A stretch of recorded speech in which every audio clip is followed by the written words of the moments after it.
પણ આપણા શિવાભાઈ ધારાસભ્ય ક્યાં ગયા?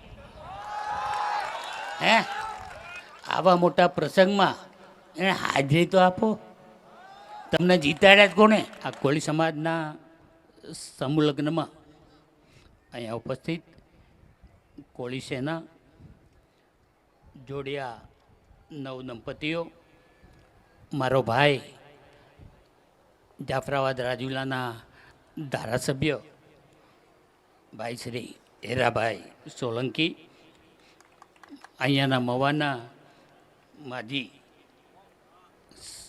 મિનિસ્ટર ભાઈ શ્રી આરસીભાઈ, મારી દીકરી ઉનાથી પધારેલ દીપાબેન, ભાવનગરથી પધારેલ કોળી સમાજના પ્રમુખ આનંદભાઈ ડાભી, પૂર્વ પ્રમુખ ભાવનગર રવિભાઈ બારૈયા, તેમજ સમસ્ત કોળી સમાજના આગેવાનો તથા મોભીઓ તથા સમાજના તમામે તમામ આગેવાનો, હમણાં જ પધારેલ રાજુલાના આપણા સમાજના મોટા આગેવાન, અને એમણે સમાજને બહુ આપ્યું છે અને દિવસ રાત એ દોડ્યા જ. એમને મારા તરફથી ભાઉભાઈને ખૂબ ખૂબ અભિનંદન.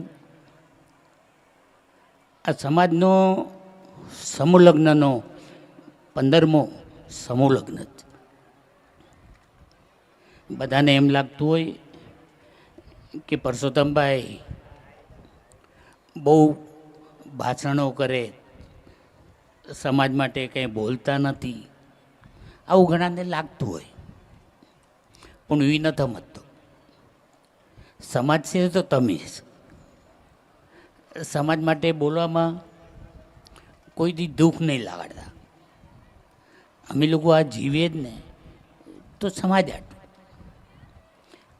અમારે ભાવનગરથી, બોમ્બેથી, ઉનાથી અમે લોકો દોડીએ જ હું લેવા સમાજ માટે.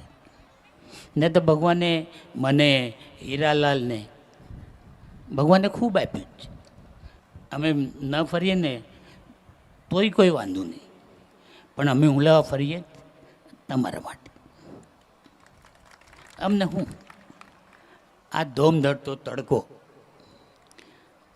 હમણાં 3-4 દિવસ પહેલાં ભાવનગરમાં હું હોસ્પિટલમાં ગયો ને, ત્યારે તેના ડૉક્ટરે આગેવાને મને કીધું કે પરસોત્તમભાઈ મહેરબાની કરો, તમે 15 દિવસ પોતાના ઘરમાં રહ્યો અને આ ધૂમધડતા તડકામાં તમે ન રહો એવી તમને બધાને મારી સલાહ.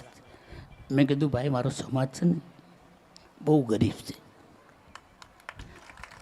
એને આટલું હું રખડું જ. મને ભગવાને ઘણું આપ્યું છે, પણ હું કામ હું રખડું જ મારા સમાજ આટલું. મારી બેનો દીકરીઓ આટલા ધૂમધડતા તડકામાંય જો અમારા માટે ઊભા રહેતા હોય, આ તમે યુવાનો, વડીલો, બુઝુર્ગો આ બધા અમારી માટે બેઠા જ. બધાને એમ થતું હોય કે પરસોત્તમભાઈ ભાષણ કરે. અરે મને એમાં કાંઈ નથી ભાઈ, હું ભાષણો કરીને હું કરી ભાણું સુધી તમે કોઈ સમજો? તમે નહીં સમજી શકો. કેમ કે ભાષણથી વાતો કરવી એ મહત્ત્વનું નથી. મહત્ત્વનું છે તમે કામ કરો. આવજો મારે આ ભાવનગર બંગલે, આવજો મારે ગાંધીનગર, આવજો મારા ઉના, આવજો મારા બોમ્બે. હું હંમેશા સમાજ આટલું ઊભો જ રહું છું અને ઊભો રહીશ. અને જ્યાં સુધી જીવીને ત્યાં સુધી ઊભો રહી. તમે ચિંતા નહીં કરતા. અને કોઈ બી તમને તકલીફ આપતું હોય ને તો કોઈ મૂંઝાતા નહીં. તમારો ભાઈ આ જીવે છે, એ મારું પછી હું થાય ઉપરવાળો ધણી, પણ હું જીવું ત્યાં સુધી તમને કોઈ તકલીફ નહીં આવવા દઉં. અને આવે ને તો એ મારે આગળ વહી આવજો. એ ક્યાં ગાયબ થઈ ગયો ને તમને નહીં ખબર પડે. આટલું તમે સમજી શકીએ. અમે બોમ્બે રહેલા, બોમ્બેમાં ભાઈગીરી કરે છે.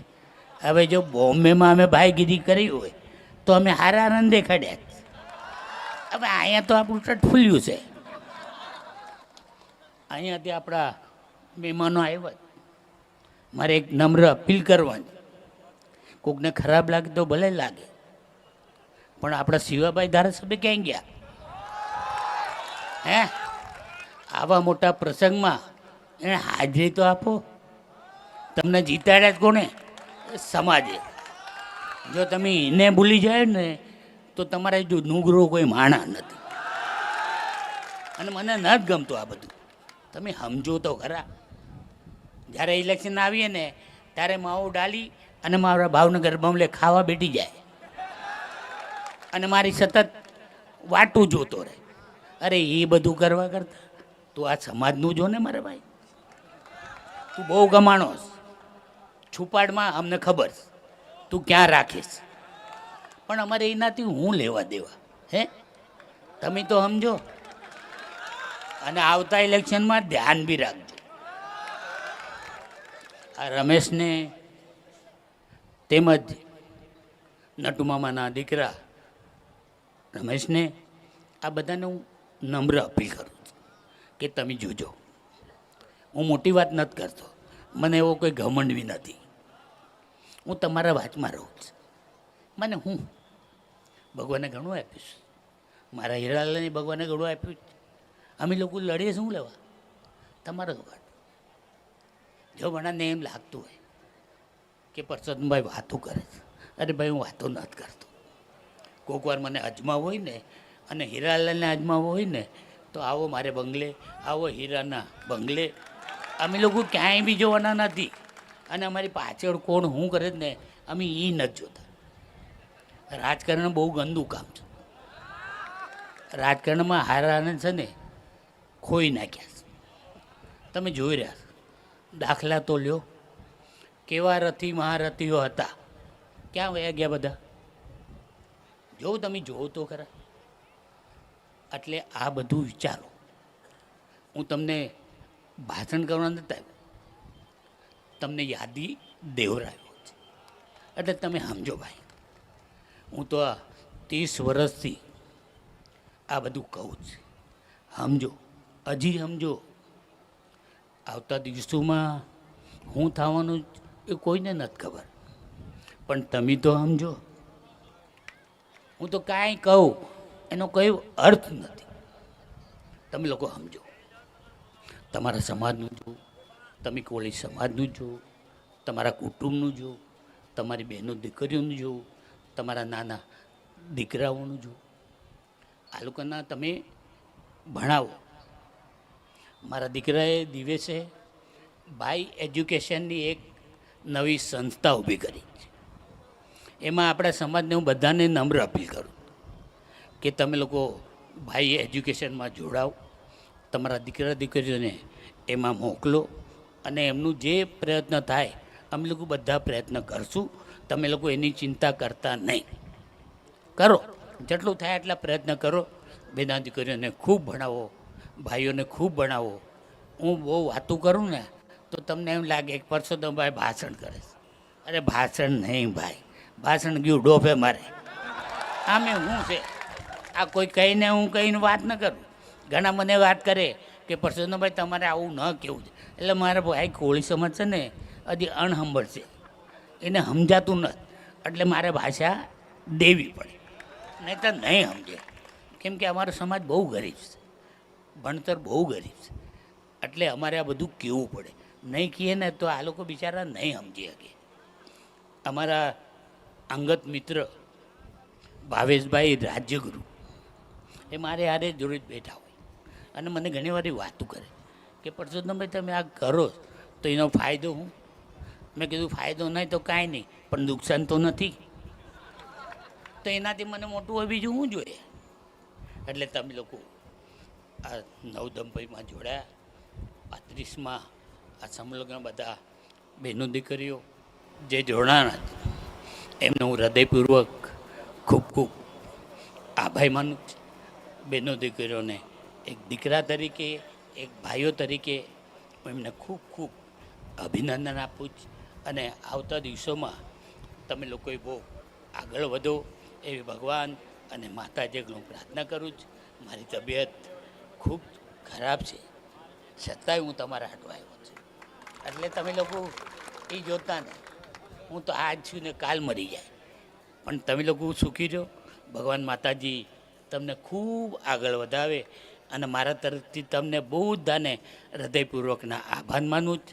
મોરારી બાપુ અહીંયા આવીને ગયા, તમને બધાને આશીર્વાદ દઈ ગયા, તો આનાથી મોટી વિષય તમને શું જોઈએ? કદાચ એવું લાગે તો આપણા મુખ્યમંત્રી ભૂપેન્દ્રભાઈ, આપણા અમિતભાઈ શાહ, આ બધા તમારી હારે. અને મને બી ઘણી વાર કે તને એવું લાગે ને પુરુષોત્તમ તું વહી આવ છે, પણ તમે કોઈ આવતા ને તો હું ત્યાં જઈને શું કરું? એટલે તમે એ કોઈ ચિંતા નહીં કરતા. તમને જે એવું બી લાગે ને તો એ આવજો. હું છું, મારો હીરાભાઈ છે, આ બધા અમારી તમારે આટલું જ બેઠા જ. અમારે શું બીજું આવે છે? તમારે આટલું. એટલે તમે સુખી રહો, ખૂબ આગળ વધો એવી શુભકામના. આટલું કહેવાનું જ અસ્તુ. ભારત માતા કી જય. જય જય કોળી સમાજ.